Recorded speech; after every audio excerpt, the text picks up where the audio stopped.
And we're back. Listeners, watchers, welcome back to the new SEC podcast. I'm Randall Ledet Jr. We got Hunter Ziesman here. What's going on, Hunter? How you feeling?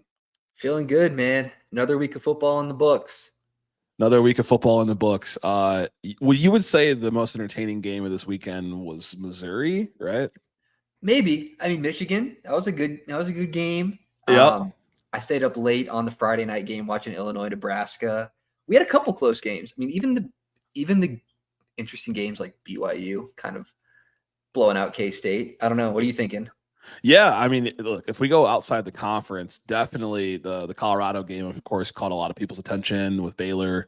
The BYU one was a surprise. So I was not expecting the Cougars to hop on the Wildcats like that. Especially seeing what Avery Johnson did a week or two prior against Arizona. So, but they've been saying the Big 12 is gonna be a crapshoot this year. Yeah. Anybody's conference. I can't believe I forgot about the Colorado one. That was like my bedtime game, staying up, watching that happen. I thought it was over. Yeah. No. And the Miami game was kind of a snoozer in terms of like actually being competitive. It was close early on, but yeah. Yeah. Good ball though. I mean, good ball. SEC had some good games, although Arkansas, Auburn was kind of messy. That was fun. Yeah. It was a fun game to watch. Like it went back and forth. Tennessee, Oklahoma had a lot of turnovers there, like back and forth fumbles. So yeah, that 3:30 time slot for LSU UCLA produced a pretty interesting game. I think it was a 7-point game going to the fourth quarter. So that was pretty interesting. And Garrett Nussmeier played pretty well, but there's some good games. And then I mean, if you look around just outside of those games, Kentucky played solid against Ohio. We got the first start for Arch Manning, so Arch Madness. I think he had a little over 200 yards, and they looked pretty solid against UL Monroe. Yeah, I mean they got to start SEC play next week against Mississippi State, whose defense might kind of be UL Monroe's level. Hate to say it, but it was good to see him start.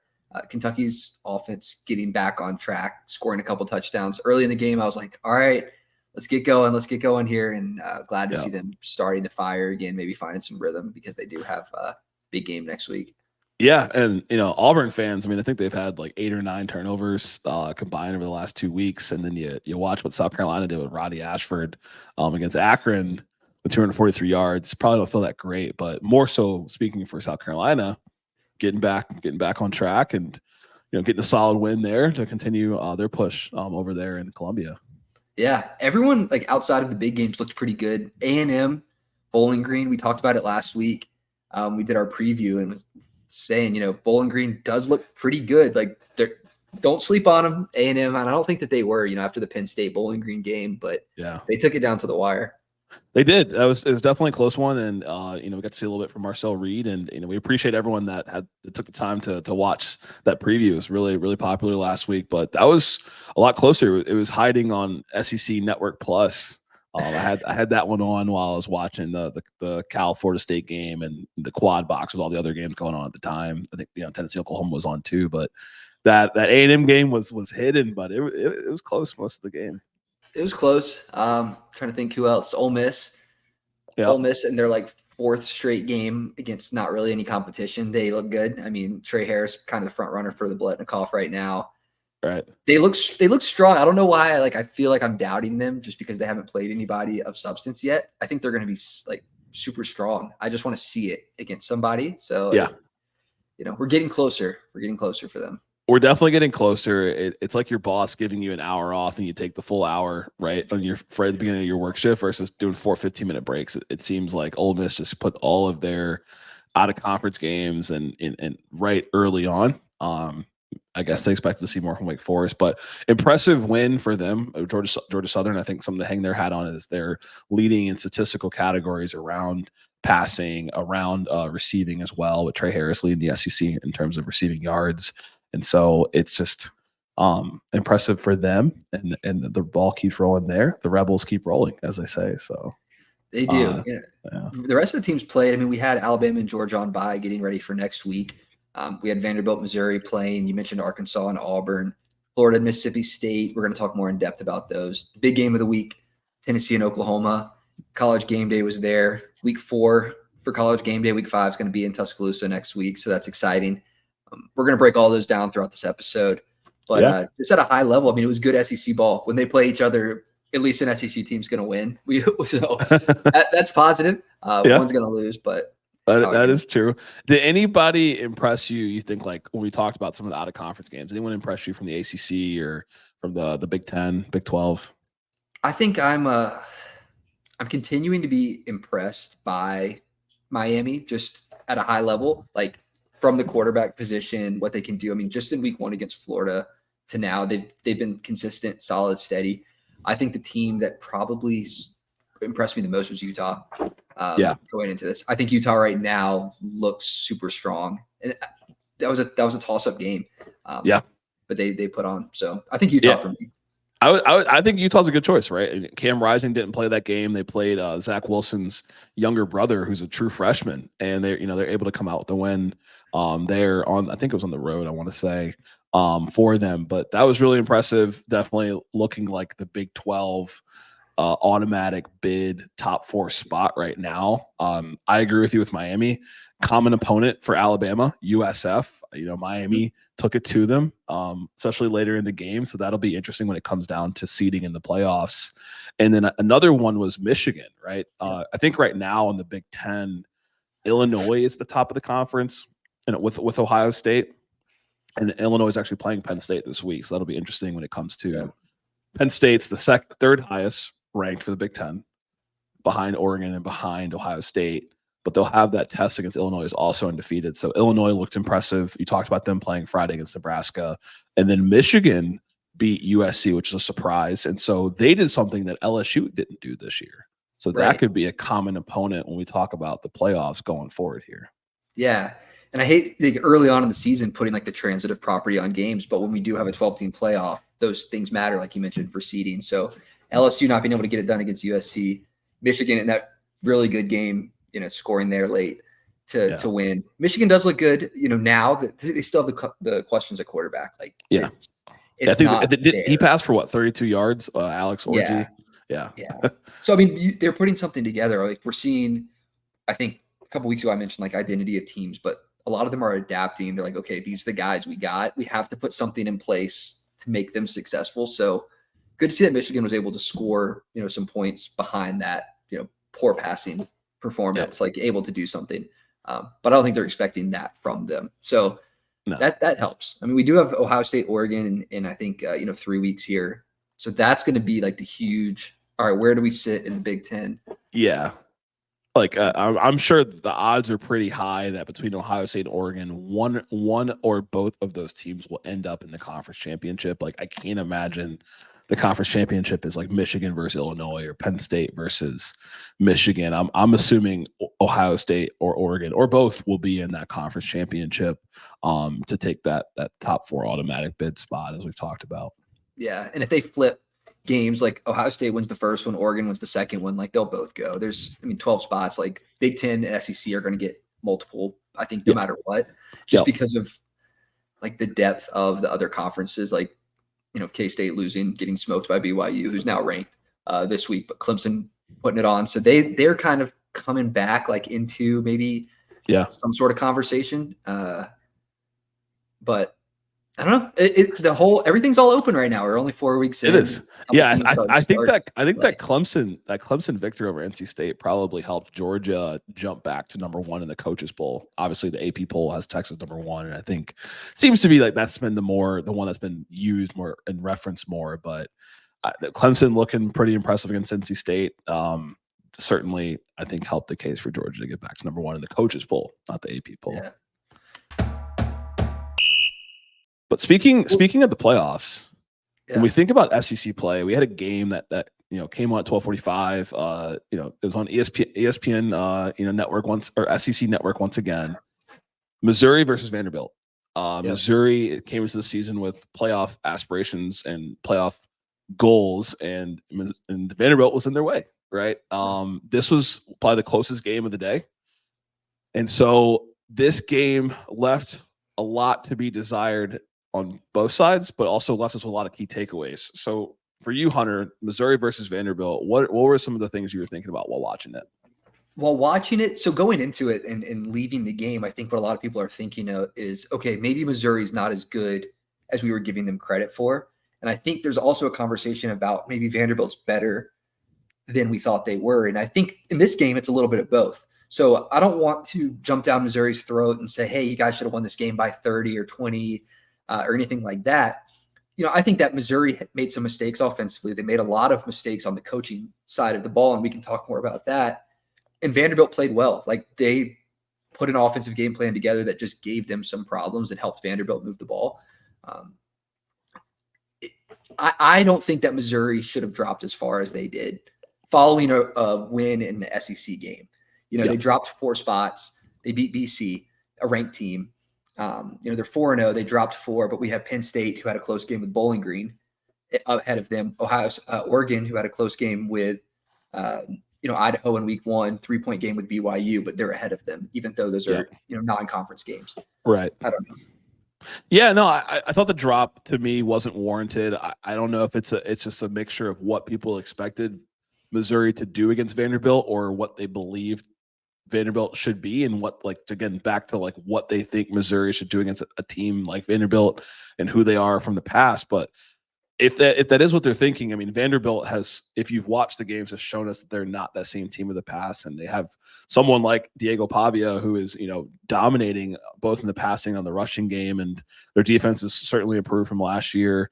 For Missouri, I don't think that they deserve to be like the lowest ranked undefeated team before the rankings start to point to teams with 1 loss, like Michigan underneath them. There are other undefeated teams underneath them, but Missouri being at number 11 just doesn't feel right to me, given some of the competition that we've seen Miami play, right? They've realistically only played Florida, and then of course they played USF last week, but other than that, they played FAMU and they've played Ball State. They've looked really impressive. I do think Missouri has taken on the task of scheduling tougher teams with BC, and Vanderbilt having a respectable win against VT. So I didn't really understand the drop all the way there, just given like what we think of in terms of Vanderbilt. Yeah, and I don't want to play the shoulda, coulda, woulda. I mean, had Vanderbilt beat Georgia State last week, would they have dropped as much in a close game like this if it was a 3-0 Vanderbilt team?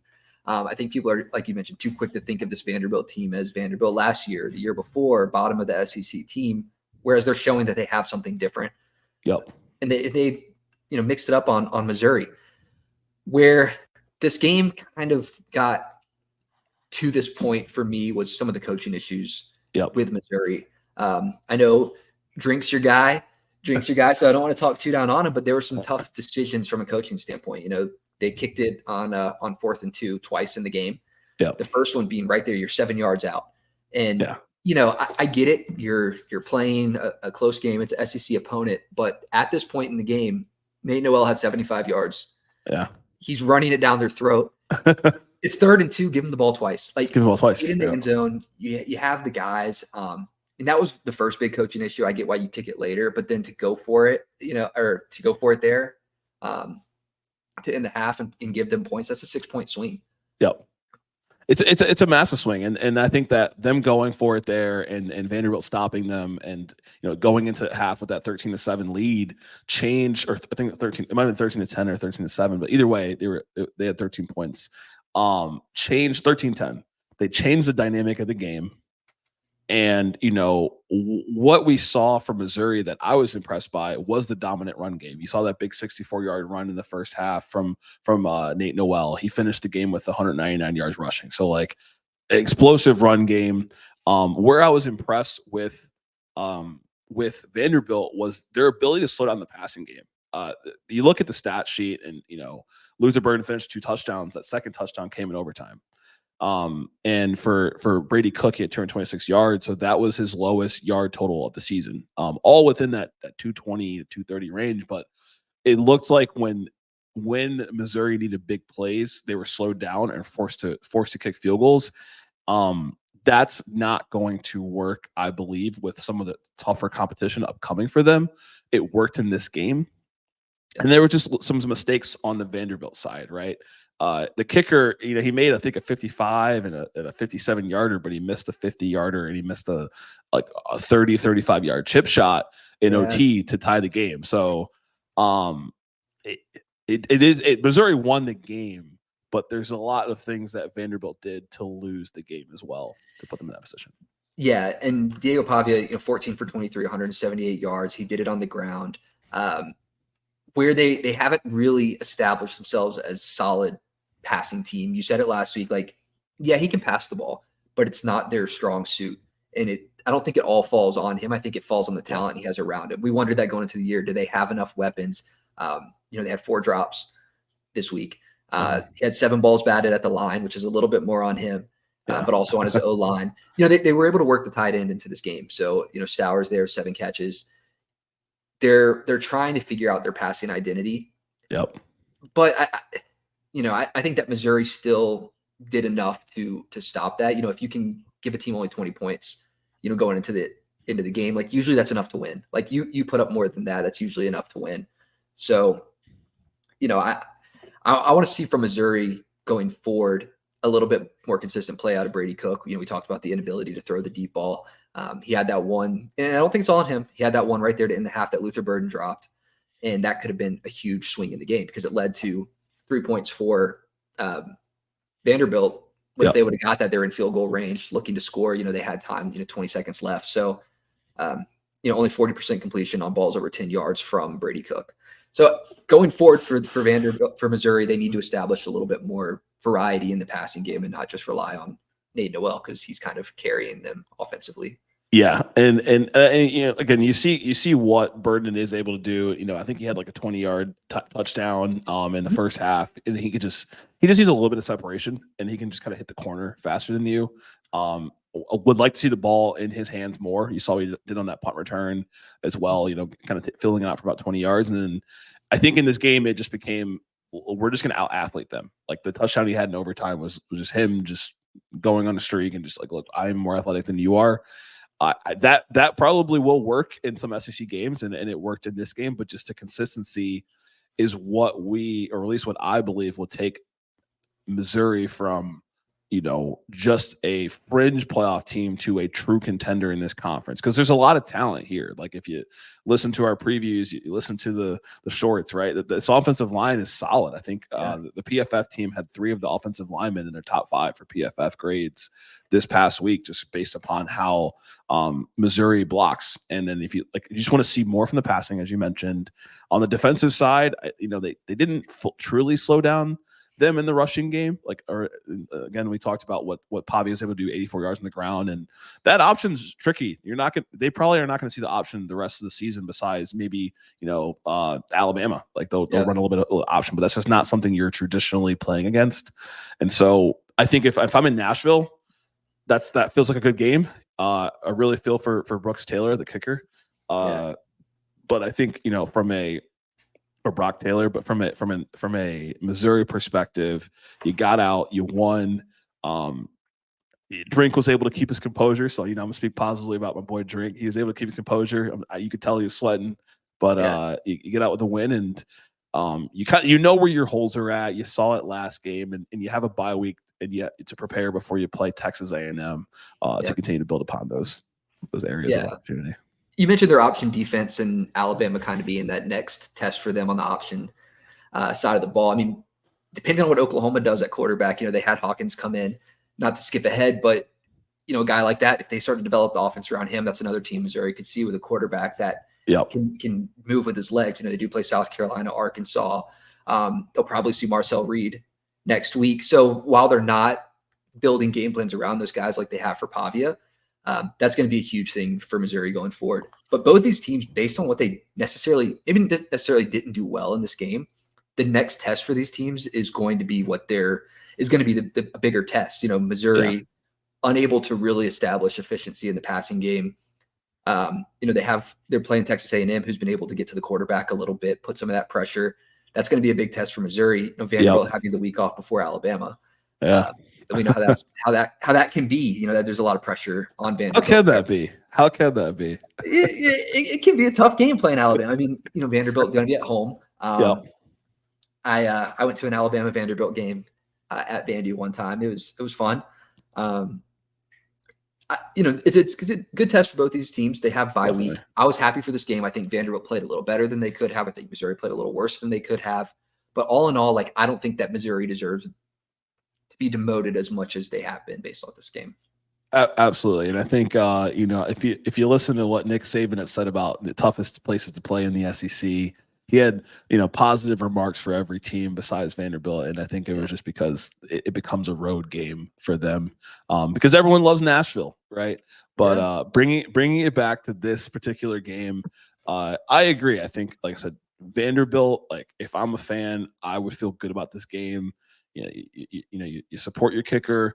Your defense looks solid. They made stops when they needed to. The offense was driving, and Pavi is a playmaker. Like I mean, you got a guy like that who is going to give you everything each week. Like you rally around dudes like that. Langston Hughes at linebacker, or Langston Patterson at linebacker. He's a playmaker, right? You have these guys that clearly show. You talked about Stowers as well. Like I'm looking at this roster, like okay, like hopefully the portal doesn't come at them, because these are talented guys who can actually play and are hanging in these games. And it makes me think of, like, if that was Auburn on their chest, I don't think that people would penalize Missouri for how close this game was. I really do think that Vanderbilt is a different team this year, despite the Georgia State loss.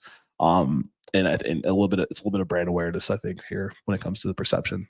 Yeah.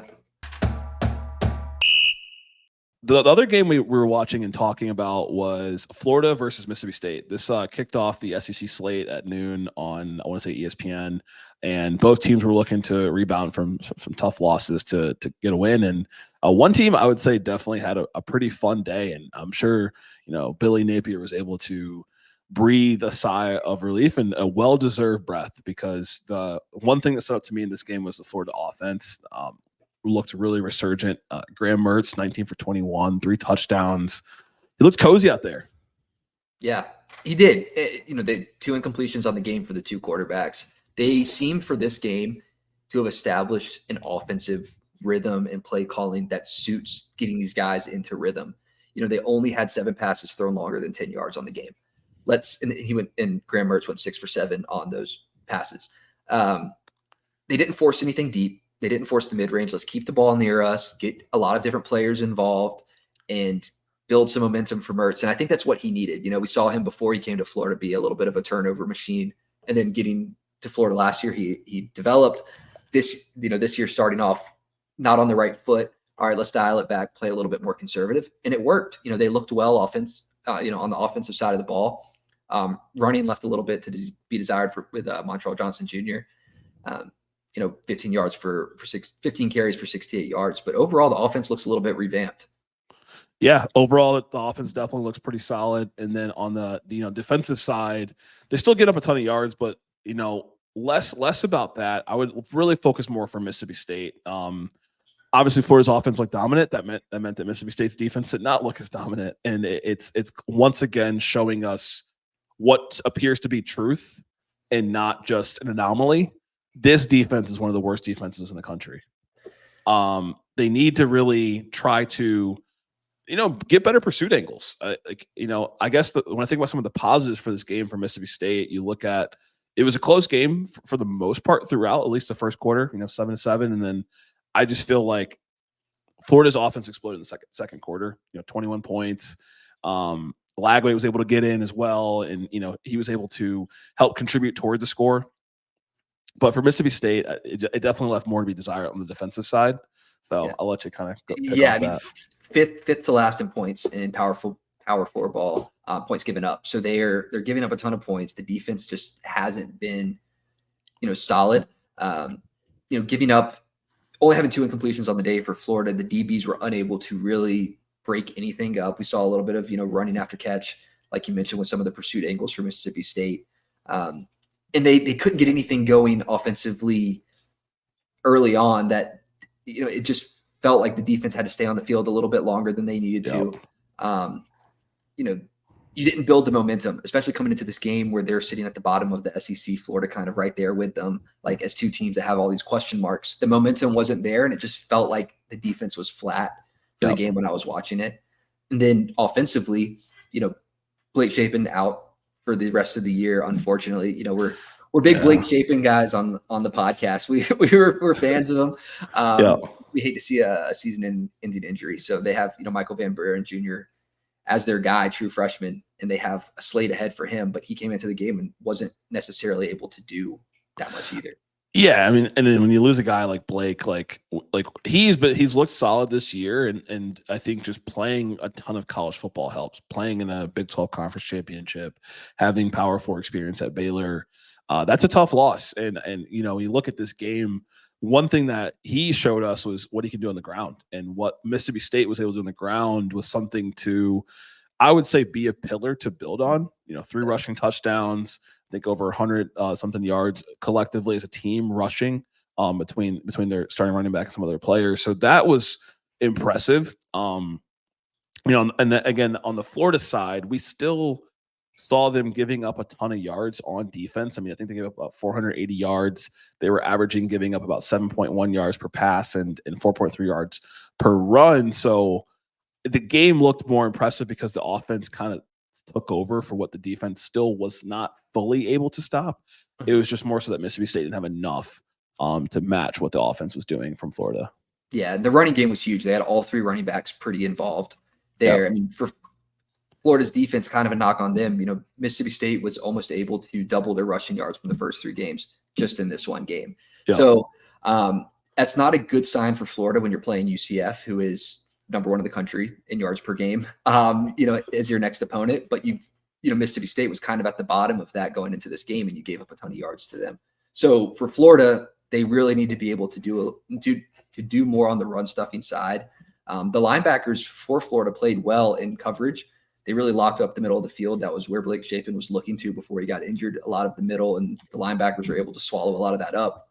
But they were never really down there to run stuff. Stop Mississippi State from getting yards there. The defense for Florida just still feels a little bit discombobulated. Yeah. I'd say the DBs tackled pretty well in space. Anything that Mississippi State got together, through the air, they swallowed up pretty quick from the defensive side. So that's a positive for Florida's defense there. Definitely. And another positive when you look at both teams, I think they're both going into a bye. So after the bye, Florida can use this week to watch the Colorado UCF game, because we'll be playing UCF the week after. And Mississippi State will be playing Texas this week. So they're not on a bye. They're going against a big offense. Yeah. They're going against a really, really big offense. And so we'll see what they do on the defensive side. It's just not looked great. We obviously hope to see something different. It's in conference play, and Texas is, all things considered, the best team in the country right now, at least from 1 and 2 polls and in a lot of statistical categories. So we'll see what they get there. But overall, we could say Florida is back for a week. We could say Florida is back for a season. It's finally nice to say we saw something good on one side of the ball for the entirety of the game, as they scored in every quarter of this game. Yeah, and still missing their wide receiver 1 there, and able to do it through the air, with only 2 incompletions, missing their number 1 guy. If I'm looking at Florida goals for the future, where does Florida go from here?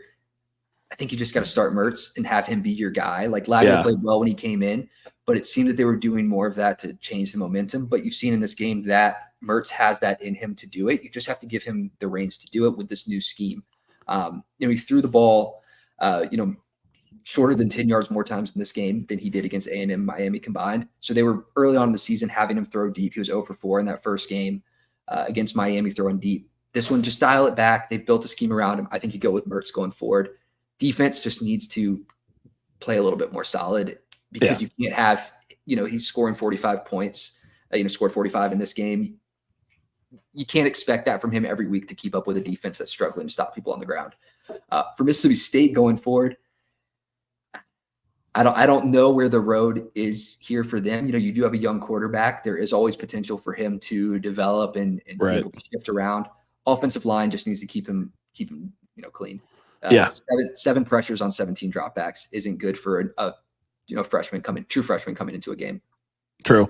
And at least you can see what he has in the tank as you continue to recruit quarterbacks, whether that's from the high school ranks, the JUCO ranks in the portal, or from other Power 4 group of 5 schools that can make that jump. Maybe you get a Pavia type guy if that's what's needed or what's out there. But at least you get to see what you have under the helm in the quarterback room here. And of course, we never want to see injuries at the quarterback position. Defensively, we know what needs to improve. We'll see if it's possible or if it comes to fruition. But like again, I feel like I focus more on the segment about Florida getting a good win. They're back. Maybe you look at these next 3 games for them. They have UCF, Tennessee, and UK. If you can come out of that, two out of 3 would be, I think, an A plus. Yeah. I think 1 of 3 with 2 of those games being close is a B. Being UK being close or UCF being close. Kobe Hudson's going to be quite the test on that defensive back unit, like with UCF, and they'll get a familiar face from the SEC with KJ Jefferson at quarterback for UCF as well. Yep. Going over to Auburn and that part of Alabama. While Auburn may be winning the class of 2025 Alabama State ranking spots in terms of recruits, we had a game played going on, and it was Arkansas versus Auburn. And this game was quite the rubber match, for better or worse. And we had some key takeaways on both sides. So when you think about this game, there was a winner that was Arkansas, but I think the picture became a lot clearer for where Auburn and where Arkansas need to go when it comes to this season. Yeah. And Auburn, the story this year is just turnovers. They're turning the ball over way too much. Doesn't matter who it is. They've lost 2 games now by 10 points with 5 turnovers in each, which if you're looking at that number alone, you might think, okay, yeah, it's bad that we're turning the ball over 5 times, but we're only within 10 points here. Like, if you can fix the turnover issue, then you could be fine. Like, you're just giving the ball to the other team too many times. But yeah. Arkansas didn't take, they won the game, but they didn't necessarily take full advantage of those opportunities of the turnovers. Cal didn't take full advantage of those opportunities. So as Auburn, if you can find a quarterback who can play the game, they're kicking themselves. I know Hugh Freeze is probably kicking himself that he didn't go get, Caden Salter from Liberty when he had the opportunity to. Seeing Cam Ward, Heisman frontrunner right now, tearing it up at Miami, like that could have been Auburn. Yep. I don't know if that was some stubbornness or looking at the funds and not seeing the route there. But for Auburn, they really just need to get their quarterback play in check. And that's not some deep breakdown, but it's where they need to go from here to be a solid team. Yeah, because I feel like this game I want to leave with Arkansas. They won the game, and there's a lot of positives. But when you turn the ball over 5 times, right, 9 times in the last 2 weeks with Cal and with Arkansas, I feel like I have to lead with Auburn because despite the turnovers, this game was 17-14 with 5:41 left in the fourth quarter. Mm-hmm. The defense it's not that it's number 1 or top 5 ranked in the conference, but they're only giving up on average 16.8 points per game. The 2 games that Auburn has lost, they've only scored 14 points. So the offense is leaving you to want more desired, and you have someone like Keandre Lambert, who is first in the SEC in touchdowns, tied with Trey Harris. He had a damn near Randy Moss-esque game. I think 5 receptions, 176 yards, and 2 touchdowns. I mean, every time he touches the ball, it's like 20, 30 plus yards. It's where can we find that consistent quarterback play? And Auburn fans understand that, but I think they should feel positive about the defense and what that's doing. It's just more of how can we control the possession of the ball, more importantly, amongst everything. Yeah, and the defense played well, and they put Arkansas in a lot of uncomfortable positions. They just needed to finish from the Auburn defensive side. They put them in multiple 3rd and long situations. The drive that Arkansas scored the touchdown to put them in the lead, they had 3 third downs that were longer, that were 10 yards or longer, converted them all. One was 3rd and 19, and Auburn couldn't get off the field. They dropped 8 in coverage, and we still saw Taylor Green put up the deep ball there, after scrambling out of the pocket. So, overall 5 third down conversions of 10 yards or more. Like, you really just need to get off the field. You're doing the right things defensively. Just get off the field. So there's positives there for Auburn's defense to keep them in these games. Yeah. Yeah. On the Arkansas side, I think the main positive is you got a baller in number 18. If you want to know where the ball's at, find number 18, TJ Metcalf. I mean, I think he played a role in 4 turnovers. He had 2 picks. He was in the backfield. This defense has had some challenges in terms of giving up yards, and this game was weird. This is a weird game. Like, Auburn had more yards offensively than Arkansas, who won the game. But this defense has proven that when a stop is needed, they'll make a stop. They're turnover ball hawks. They were able to kind of stay under their average in terms of points per game this game for Arkansas. That's something to hang your hat on. So it was a weird game. On the offensive side, I had the infamous statement saying, "Is this going to be a Hank Brown or Taylor Green game?" I don't think it was either. No. But for Taylor Green, you have to be impressed with that big throw he made against Isaiah Sategna. Big 58-yard in the third that kind of took the momentum and kept it with Arkansas for the majority of the game. But the 2 interceptions, some of the sloppy play, he got benched in the second quarter. Hope to see some development in practice this week, but it wasn't a pretty game. Like, it was just like, the score looks close. You might think it was like an old school SEC game, like your Nick Marshall days for the Auburn fans here, but this was not a pretty game, but there were some positive takeaway from it, I would say. Yeah, for sure. And I would say maybe Taylor Green doesn't, he got benched there for a second. They realized really quickly that Malachi Singleton is not going to play better than Taylor Green. Like, just put him back out there. But I don't think it was all his fault, right? Like, he was pressured on 33% of his dropbacks. So the O-line wasn't giving him a lot of time, 3 sacks, 7 hurries. He was having to make things happen. We saw in that deep ball that you were talking about earlier, he had to scramble out of the pocket and put that there on the 3rd and 19 play. So offensively, he didn't have a lot to work with there behind his line. He still doesn't need to be throwing the interceptions, hanging on to the ball a little bit. Maybe just not making the right decisions with the ball in his hands. From a defensive side, we hear bend not, some defenses are built to bend, not break. I think that this Arkansas defense in this game, didn't necessarily bend. They just broke a couple times. Yep. They let up a lot of chunk plays. And that's kind of where the yardage came from. We saw the Keandre Lambert-Smith deep ball.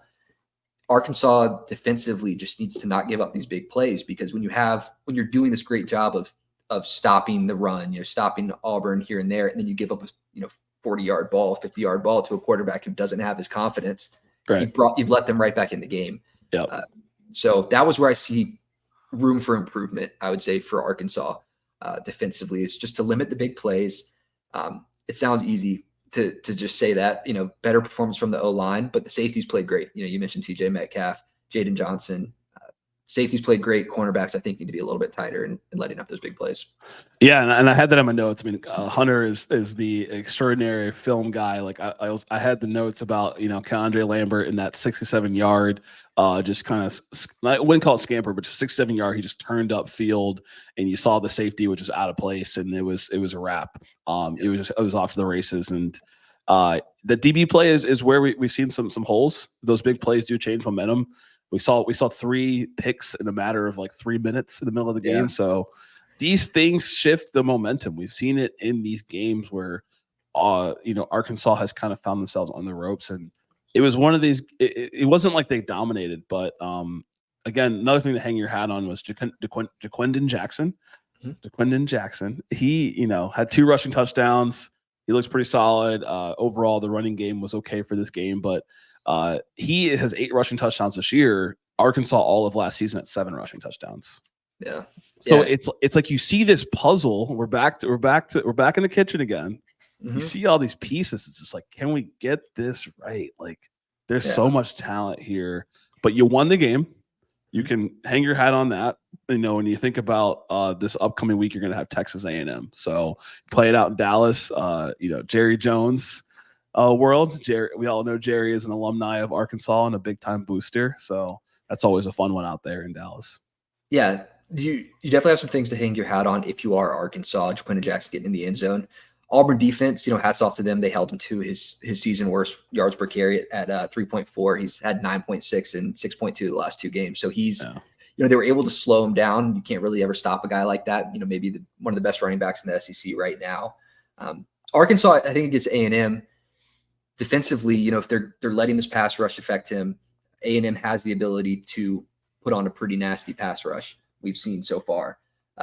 So that's going to be a test for Arkansas. I think that they're going to be able to maybe run a little bit better than they did this week. I think we'll see Jaquindon Jackson bounce back on his overall drive performance as opposed to just in the red zone. And then for Auburn, they play Oklahoma. That defense is very tough. Tougher than Arkansas. Auburn has struggled on offense this year. Yeah. Seeing what Oklahoma was able to do in slowing down Tennessee, it's going to be interesting now to see what Auburn can do. If Nico couldn't do it, he won the game. But if he was slowed down, if you have Peyton Thorne or Hank Brown back there, I think it's going to be a tough one. Yeah, that could definitely be a tough one. So, especially with that defense that Oklahoma has shown us to this point, they've slowed down Nico the most, and so it should be a fun week. We'll have recaps on our next episode here, but those are kind of our thoughts when we watch the Arkansas Auburn game. Yeah. The next game that we watched, it was a nightcap. This is where the ESPN Game Day took place. Norman, Oklahoma. That we had Tennessee versus Oklahoma, Volunteers versus Sooners, the Josh Heupel return, Oklahoma's first SEC game, if I'm not mistaken, as well. So tons to take away from this game. And Tennessee showed that they're here in the party. They moved up to number 5 in the rankings, and they've arrived at the party. It was no longer just a soft invite. They're here. That defense is one of the best defenses in the country. They're number 1 in terms of points, or not points allowed, but yards allowed in the conference as well. So this defense left a lot to be impressed from. Yeah, and we were prepping the game, and everyone was looking at the game as this Tennessee offense is so strong, this Oklahoma defense is so solid, but the Vol defense is really what kind of won them the game. The offense wasn't firing as strongly as they had in weeks past. The Tennessee defense got them right back in it. We saw a couple of mistakes there. Tennessee fumbling twice, putting Oklahoma in scoring positions. Those were both, poor plays from Nico, putting the ball on the ground. Oklahoma, one on the 5-yard line, one on the 33-yard line. Those were both opportunities for Oklahoma to score. Tennessee came back and took it away from them. Positive for Tennessee that you're able to rely on your defense to get you the ball back. Knock on Oklahoma and Jackson Arnold for not being able to capitalize on those opportunities. But it was a welcome party to Oklahoma for the SEC. Doesn't get any easier for them from this game.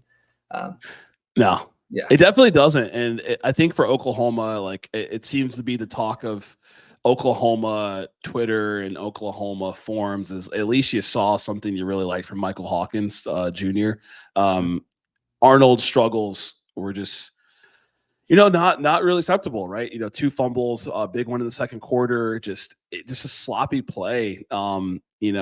This game, at least you saw what Hawkins was able to do. And I put some stake into it, even if it was Tennessee's 2s, because that was only a 2-score roughish game in the fourth quarter. So, shame on Tennessee if they did put their 2s in there later in the game, because that was a close game. So what I saw from Hawkins was impressive, playing a role in those 2 scores. And I said it earlier, I hate to play the shoulda, coulda, woulda, but had Hawkins played this whole game, would it have gone any differently?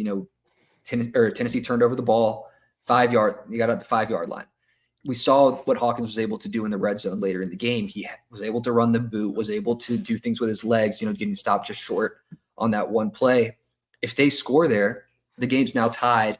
Tennessee flipped these, and then they had the other fumble in field goal range. If he just manages the game and doesn't turn it over, it flipped drastically and was 19-3 out of nowhere when it could have been, with the safety came as a result of that. It could have been 13-10 Oklahoma's way. All shoulda, coulda, woulda, but it gives you something for Oklahoma to say, hey, we were in this game. We had some poor quarterback play. I feel like Jackson Arnold's time in Oklahoma might be, nearing an end. I think you got to go with this guy going forward. I think all things are trending towards you got to see Hawkins play against Auburn. And then the schedule gets tougher as you go. You got Texas, you got Ole Miss, you got Mizzou. It could be one of those situations where he plays poorly, you bring Jackson Arnold back in. It's tough to tell. Yeah, it's tough to tell, but I think, you take the stars out of it. you got to go off of who looked good, who looked the hot hand, and this is the toughest game you had all season. We've seen some struggles with Jackson Arnold early in games against Tulane, the majority of the game against Houston. So I guess they're starting to sense a pattern, and props to Oklahoma for not just leaning on the star ranking to determine who should play in this game and giving Michael Hawkins a chance to play. I don't know where his star ranking ranks, but I know that Jackson Arnold is this heralded 5-star, player who took this job this year while Dylan Gabriel was able to be able to walk over to Oregon, right? I think for Tennessee, the defense, like I said, we saw a ton there on the offensive side. Positively, you saw an emergence from Dante Thornton, Jr., big time play. I think it was like over 60-yard pass for a touchdown. So he paired well next to Brew McCoy, who we know, I think this is his 3rd or 4th year at the collegiate level, coming from USC a couple years back. He looks solid there. Dylan Sampson continues to impress, leads the SEC in terms of rushing yards right now. And so I think when you watch a game like this and it looks like Tennessee dominates the whole game, you can win in that fashion, that's impressive. And if you can clean up a couple things, you can take that from not just dominant, but best team in the country. We saw 10 penalties in this game. I think that results in 83 yards. Nico continued to kind of have some issues when it came to ball control. I think he had 2 fumbles in this game. We would like to see a little bit more in the air from a yard perspective. He think around over 170. So all of that still contributes to them winning the game. But those are some of the areas where you're like, okay, if we had to improve to get to the top, and the top is not fully owned yet. I don't know if Texas owns the top. I don't know if Georgia owns the top. I don't know if Alabama owns the top yet, right? Or Ole Miss. Like it's still open. Yeah. But when you look at some of the things you can clean up, that's what I see. Especially number one being the turnovers. Like you turn the ball over 2 times against a good offense like Texas or against Alabama when they play in October, they're most likely going to take advantage of those opportunities compared to Oklahoma, who we saw whose offense was not showing up today or on Saturday. They're putting that in the end zone, and we knew the Oklahoma offense was not going to be the strong suit. It was going to be their defense, and this is going to be one of the better defenses that Tennessee sees this year. You can't have those plays. Now, to the credit of Nico, the O-line had some injuries. They played 6 guys on the O-line at different times, swapping in and out. The right side of the line pretty banged up. So there is going to be hopefully some improvement and growth there. But what I liked from Tennessee, and you mentioned their deep ball, the deep ball that they had on that long touchdown, Brew McCoy getting involved in the deep game. He's kind of established himself, at least in this game, as that deep target. He threw him 3 times, targeted 3 times over 10 yards, 5 catches on the game. What I like about Tennessee, and I say it every week, they move the chains, but what they were able to do is spread the ball vertically, throw the ball deep, throw the ball mid-range, throw the ball short. It takes defenses and really spreads them out. So when you have a guy like Dylan Sampson back there, you can make it happen. Against Oklahoma, we didn't necessarily see that in the game open them up. When you're playing teams like Alabama, later this year, Missouri later this year, that's going to work. Being able to throw the ball deep, having guys who can get that separation, make the runs, run after catch plays. I think Tennessee has so much to build on offensively.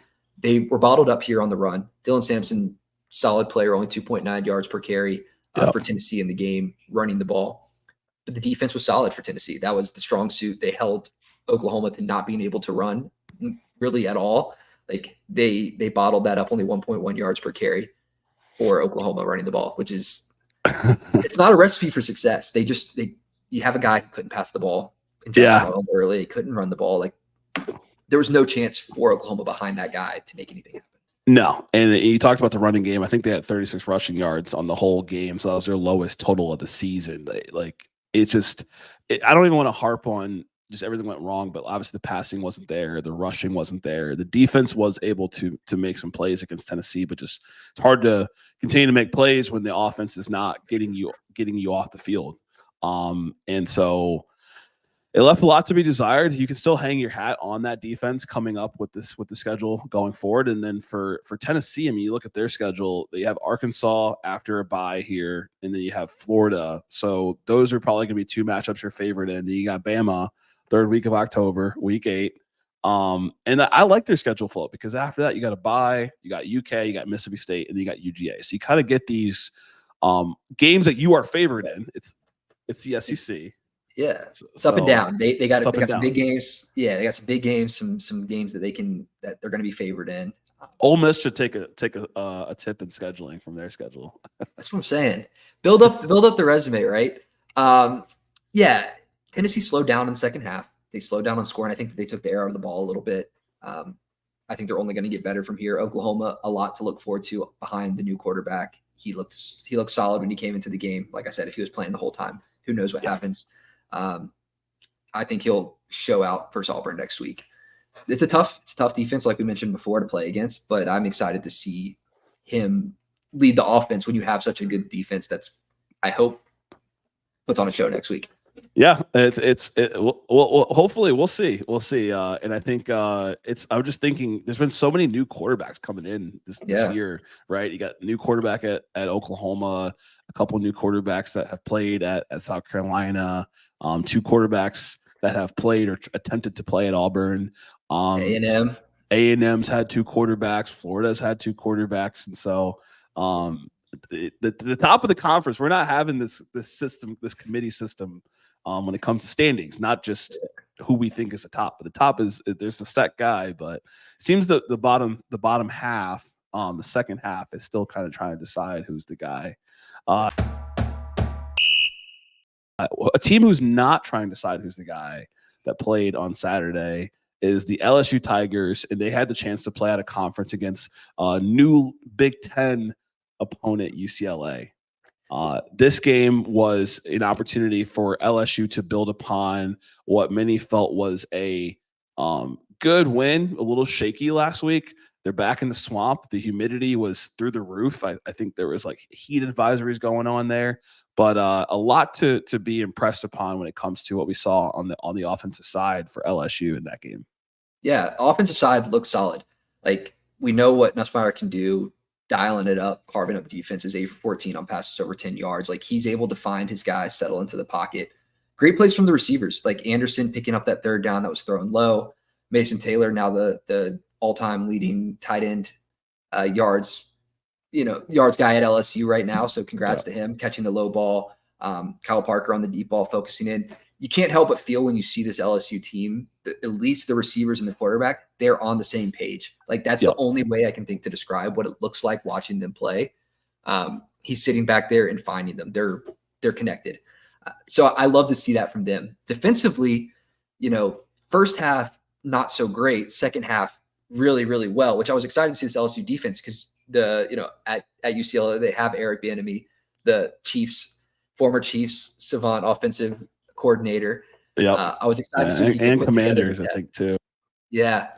I was excited to see what he could do to test out LSU here, and they responded well post halftime. Yeah, I mean they posted a shutout for the second half of the game, and this LSU defense is always the talk of the town. Like, what are we going to see from the LSU defense? Which is, we all know that LSU has been known to be a defensive team for as long as I've been alive, outside of this era with Brian Kelly. But they definitely impressed in the second half. I think holding them to 5 of 12 from third down, which is impressive. LSU on the offensive side, we saw kind of an explosion in the second half with 17 points. Box score aside, I was more impressed with what Garrett Nussmeier was able to do in the air. 3 touchdowns, leads the SEC, or he's top 2 of the SEC in terms of touchdowns. It's him and Jackson Dart. I might want to put a little asterisk there, but we got some love coming for you, Ole Miss Rebels. Don't worry for our next episode. Back to LSU. Gotta feel good about this win. I think they've been needing that, right? You didn't beat USC. Nicholls State is, you understand what Nicholls is, and the game against South Carolina was uncomfortable, to say the least. So this was a comfortable win. You win at home. All goals you still want are in sight. You're 2-0 in conference. You're 3-1 overall, and you're number 16 in the nation. So those are some of my thoughts from the game. Yeah. LSU defensively looks good. The thing that we were talking about going into this game was they need to put pressure on this UCLA quarterback because he's susceptible to that pressure. They pressure him 20 times on the game. He was on the ground constantly. Like, they're going to have to throw his jersey away, get him a new one. You can't wash it. It's done. I mean, you sacked 6 times, fumbled twice. Garbers is putting his jersey in the garbage. Yeah. No, I mean, he was getting smoked back there. And like, you know, the one pass he had to Logan Loya there where he was getting rocked. Like I stood up, I was like, oh, because I mean, he got like speared right as soon as he threw it and connected. Yeah. You know, LSU defense, you did everything you could there to stop that play. But defensively, they're getting to the quarterback, which is great. They let up a lot of explosive plays. 8 plays of 15 yards or more from this UCLA offense, which right now this UCLA team isn't, you know, best in the country right now. Like you don't want to be giving up big plays like that, but they're getting turnovers, getting to the quarterback. The DBs, I think, are still the question. Like we said this about a bunch of teams, but the defensive backs are still the question, letting up those big plays. Ashton Stamps, Major Burns, getting shredded a little bit out there early in the game. They turned it around in the second half. So defensively, there's going to be some adjustments. You know, Harold Perkins now out for the year with a torn ACL. Mm-hmm. Mm-hmm. And that was a really tough one to see there. You know, we talked about Harold Perkins last episode. We know what he brings to the table for this team, just not just performance, but leadership as well. When you think about, you know, for LSU, do you think we've found an answer at the running back position? You know, this game was kind of a committee situation with Josh Williams being the leader, but we saw what Caden Durham was able to do in the air with that big 35-yard, you know, passing touchdown. Clyde Hilaire esque, if you will, for our LSU fans here. But do you think they've found an answer at the running back? Anybody stand out, or are we just going to roll with this committee system? I think Josh Williams still is kind of your number one guy. The high motor he had out there, like you're not getting the big plays. He had that big play there in the first drive of the game to get the first down, deep run. But for the most part, they're kind of running for efficiency. Like if we can get right around 4 yards per carry, then we're going to be happy with our running backs here. They have that high motor, like I mentioned in Josh Williams, where he, you know, got the touchdown fighting for those extra yards. Like you have a quarterback who's able to shred teams. The running game right now, you have guys who are consistently hanging onto the ball, put them in positions to just get your team in third and manageable situations. I would say that you need to go with Josh Williams, but the other guys are going to continue to get probably a fair amount of touches. What are you thinking? Yeah, no, I think I'm in a similar boat. I want to see more from Caden Durham. I obviously he's a freshman phenom. I like what I see him out of the air, but I feel like Josh Williams is more consistent. I just want to see what I can get maybe more out of you know, Caden, just from an explosive perspective. And I think your power guy is, you know, number 0, the running back. He obviously is pretty stout. I think he had a goal line touchdown in the game. So I'd like to kind of see him. I get like an Earth, Wind, and Fire type situation going in here. Not musically, but just if you think about those old Giants teams and that running back committee system. Earth, Wind, and Fire. They played on the 21st of September. Kind of all works out. I guess it does kind of all work out. Look at that. You know, I do remember that very first time in September. So I'm excited. I'm excited for what these running backs are doing. I think defensively, though, they're going to have to make some adjustments because of the injury, not to kind of switch gears completely here. But with Harold Perkins out, he was a guy that was bringing so much pressure for them. They're getting West Weeks back from an injury to bring him back into the linebacker position. His brother, Whit Weeks, is the other linebacker there. So you got the two Weeks brothers going to be running crazy. They're pretty strong. Whit Weeks had a quarterback hit, a hurry, and a pressure in the game, so they're getting behind the line. But I don't think that they're going to be able to get the same level of quarterback pressure that they had without that dangerous threat like Harold Perkins. You know, Braden Swinson was doing it, but when you have 2 different guys, 3 different guys just bringing that blitz in different ways, it's a little bit more dangerous and deceptive. I definitely agree with you, and especially from what we see with the Weeks brothers there, and you know, their defense overall just again showed some improvement here. The question that you and I both left asking was, number one, will we be able to see this offense that we saw in the second half, and are we going to be able to see that offense against Ole Miss's defense coming up after the bye week? Is this offense enough to give a game to Ole Miss from what we saw in the second half of this game? And I think so. I think completely. I think the offense is firing from a passing standpoint. They're connected. They're getting guys involved in the passing game. They have a lot of dynamic playmakers. I like their offense. I think that they'll be able to do this more consistently as the season goes on. They're only getting better.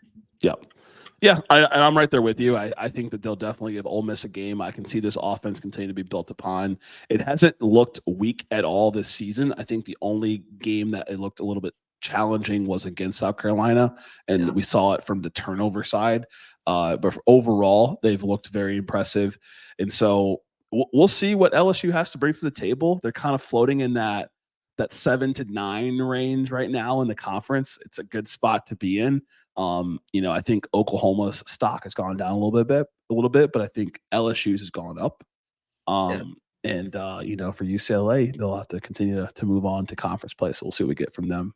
Yeah, much improved performance compared to Indiana, who they played last week.